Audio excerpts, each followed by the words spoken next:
নমস্কার বন্ধুরা, আমি গৌতম মুখার্জি। আপনারা দেখছেন আমার channel a few moments with Gautam. আমরা প্রত্যেকেই দিনের কোনো না কোনো সময় হাত এবং পায়ের আঙুল ফাটাই বা আঙুল মটকান। অনেকেই আছেন যারা চলতে ফিরতে বা বিশ্রামরত অবস্থায় মাঝে মাঝেই আঙুল ফাটানোটাকে বা আঙুল মটকানোটাকে একটা অভ্যাসে পরিণত করে ফেলেছেন। এই আঙুল ফাটানো বা মটকানোর অভ্যাসটা নিয়ে কিন্তু অনেকে অনেক রকম মত দেন। কেউ বলেন আঙুল ফাটানো উচিত নয়, এতে শরীরের ক্ষতি হয়। আবার কেউ বলেন এই অভ্যাসে কোনো ক্ষতি হয় না। আঙুল ফাটানোর অভ্যাস ভালো কি খারাপ সেই প্রসঙ্গে পরে আসছি। আমার আজকের ভিডিওর মূল বিষয় হলো যে আমরা হাত বা পায়ের আঙুল ফাটালে দেখবেন একটা পুট করে মৃদু শব্দ হয়। আঙুল ফাটানোর সময় এই শব্দটা কেন হয় সেই বিষয় আমার আজকের ভিডিওর আলোচনা। শুধু হাত বা পায়ের আঙুল নয়, অনেকেই আছেন যারা ঘাড়, কনুই, হাতের কবজি ইত্যাদি জায়গা অনায়াসে ফাটাতে পারেন। আপনি যে জায়গায় ফাটান না কেন, সব জায়গাতেই কিন্তু ফাটানোর সঙ্গে সঙ্গে পুট করে একটা শব্দ হবেই। অনেকে মনে করেন আঙুলের যে অংশটা আমরা ফাটাই ওইখানে যে হাড়গুলো থাকে তাদের মধ্যে ঘষা লেগে এই শব্দটা উৎপন্ন হয়, কিন্তু না, এই ধারণা ঠিক নয়। হাড়ে হাড়ে ঘষা লেগে এই আওয়াজ উৎপন্ন হয় না। আমাদের শরীরে হাড়ের জয়েন্টগুলো এক ধরনের অতি পেছল ফ্লুইড দিয়ে পূর্ণ থাকে। তাই আমরা যখন হাত, পা, কনুই, ঘাড়, কোমর বা আঙুল ভাঁজ করি তখন কোনো রকম ব্যথা লাগে না এবং অতি সহজেই ভাঁজ করতে পারি। এই ফ্লুইডের নাম হলো সাইনোভিয়াল ফ্লুইড। এই তরলে জলীয় পদার্থের সাথে মিশ্রিত থাকে বিভিন্ন ধরনের গ্যাস। এই গ্যাসগুলি হলো oxygen, nitrogen, carbon die oxide. আমরা যখন আঙুল ফাটানো বা মটকানোর জন্য আঙুলের ওপর হালকা করে চাপ দিই তখন দুটি হাড়ের মধ্যেকার অংশের আয়তন বেড়ে যায়, ফলে সাইনোভিয়াল ফ্লুইডের ঘনত্ব কমে যায়। ঠিক একই সময় এর মধ্যে থাকা গ্যাসীয় পদার্থগুলি বাইরে বেরিয়ে আসে ও বুদবুদের আকারে ফুলে উঠে ফেটে যায়। বিশেষ করে কার্বন ডাই অক্সাইড গ্যাসটাই বেশি শব্দ করে ফাটে। এই গ্যাসের ফেটে যাওয়াটাই আমরা ফট করে আওয়াজ হিসাবে শুনতে পাই, যেটাকে আমরা বলি আঙুল ফাটানো বা আঙুল মটকানোর আওয়াজ। কিন্তু অতি সম্প্রতি একদম হাল আমলে বেশ কিছু বিজ্ঞানী আরও গবেষণা করে জানিয়েছেন যে আমাদের শরীরের হাড়গুলোর সংযোগস্থলে একগুচ্ছ সুতোর মতো তন্তু বা লিগামেন্ট দ্বারা আবদ্ধ থাকে। এই লিগামেন্টগুলোর বন্ধনই আমাদের শরীরের দুপাশের হাড়কে শক্ত করে ধরে রাখে। হাড়ের এই তন্তুগুলো কিছুটা স্থিতিস্থাপক। যখন কোনো কারণে আমাদের আঙুলে অস্বস্তি অনুভব করি তখন আমরা আঙুলে হালকা চাপ দিই। এই চাপের ফলে জয়েন্টের হাড় দুপাশে সরে যায়, ফলে খুব সামান্য সময়ের জন্য সেখানে ফাঁকা জায়গার সৃষ্টি হয়, অর্থাৎ নিম্নচাপের সৃষ্টি হয়।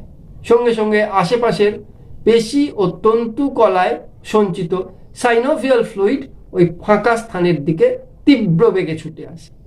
বিভিন্ন দিক থেকে ফ্লুইড বা তরল পদার্থগুলো তীব্র বেগে একই সাথে ওই ফাঁকা জায়গায় চলে এলে তাদের মধ্যে একটা প্রবল সংঘর্ষ হয় এবং এর ফলে ফট করে একটা হালকা শব্দ হয়, যেটাকে আমরা আঙুল ফাটার বা মটকানোর শব্দ বলে জানি। লক্ষ্য করে দেখবেন একবার আঙুল ফাটানোর পর সঙ্গে সঙ্গেই আর সেই আঙুলটা আপনি ফাটাতে পারছেন না। এর কারণ কি জানেন? ওই সাইনোভিয়াল ফ্লুইডের সঙ্গে বিভিন্ন গ্যাসীয় পদার্থগুলো মিশে যেতে প্রায় আধ ঘন্টার মতো সময় লাগে। তাই একবার আঙুল ফাটানোর পর অন্তত আধ ঘন্টার আগে আপনি দ্বিতীয়বার আঙুল ফাটাতে পারবেন না। আবার সাম্প্রতিককালের কিছু বিজ্ঞানীরা জানিয়েছেন যে সাইনোভিয়াল ফ্লুইডগুলি ফাঁকা জায়গায় দ্রুত ছুটে আসে, সেগুলোই আবার ধীরে ধীরে চারপাশে মিশে যায় এবং দুপাশের হাড়গুলি আবার তাদের বন্ধনীতে আবদ্ধ হয়ে যায়। হাড়গুলো তাদের বন্ধনীতে আবদ্ধ হবার ক্ষেত্রে তরল পদার্থের চেয়ে কিছুটা বেশি সময় নেয়, 25 থেকে 30 মিনিট লেগে যায়। তাই একবার আঙুল ফাটানোর পর 25 থেকে 30 মিনিটের আগে আপনি দ্বিতীয়বার আর ওই আঙুলটা ফাটাতে পারবেন না। এখন আসা যাক আঙুল ফাটানো শরীরের পক্ষে ভালো নাকি খারাপ সেই নিয়ে। দেখুন, কোনো কাজই অতিরিক্ত বেশি করা ভালো নয়। এমনিতে আঙুল ফাটালে কোনো ক্ষতি হয় না, এমনকি অস্টিওপোরোসিস বা গেটে বাত হবার সঙ্গেও এর কিন্তু কোনো সম্পর্ক নেই। বরং আঙুল ফাটিয়ে আমরা যে আরাম পাই সেটা আমরা বেশ উপভোগ করি। আর একটা নির্দিষ্ট সময়ের আগে তো আপনি চেষ্টা করলেও দ্বিতীয়বার আঙুল ফাটাতে পারবেন না। তবে দেখা যায় এমন কিছু মানুষ আছেন যারা ক্রমাগত আঙুল ফাটাতে পারেন। এর কারণ হলো তাদের আঙুলের জয়েন্টে দুটি হাড়ের মধ্যে ফাঁক খুব কম থাকে ও দুটি হাড়ের ঘর্ষণ হয়। এরা যদি ক্রমাগত আঙুল ফাটান তবে সেক্ষেত্রে তাদের আঙুলের হাড় ক্ষয়ে যেতে পারে। এর ফলে তাদের আঙুলের গাঁট লাল হয়ে ফুলে যেতে পারে ও কোনো কিছু ধরার ক্ষমতা হারিয়ে ফেলতে পারে। তাহলে কি আঙুল ফাটিয়ে যে মধুর আমেজ পাওয়া যায় তা উপভোগ করবেন না?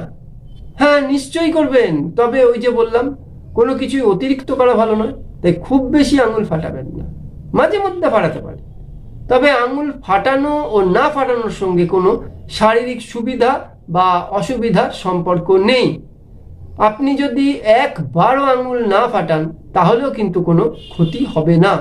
এক বিজ্ঞানী এক পরীক্ষা করে দেখেছেন, তিনি তার ডান হাতের আঙুল কোনোদিনই ফাটাননি, কিন্তু বাঁ হাতের আঙুল ফাটিয়েছেন এবং দিনের মধ্যে 2 থেকে 3 বার করে ফাটাতেন। এই রকম প্রায় 10 বছর ধরে করার পর তিনি দেখলেন 10 বছর পরে ডান হাত এবং বাঁ হাতের আঙুলের মধ্যে কোনো পার্থক্যই তিনি খুঁজে পেলেন না। অর্থাৎ এর থেকে বলা যায় আপনি আঙুল ফাটান কি না ফাটান, এতে কিন্তু কোনো শারীরবৃত্তীয় ক্ষতি বা লাভ হয় না। তাই মাঝে মাঝে আঙুল ফাটান, আমেজ উপভোগ করুন, সুস্থ থাকুন, ভালো থাকুন। আমার আজকের ভিডিওটা তাহলে এই পর্যন্তই। আজ তাহলে আসি। নমস্কার, ভালো থাকবেন।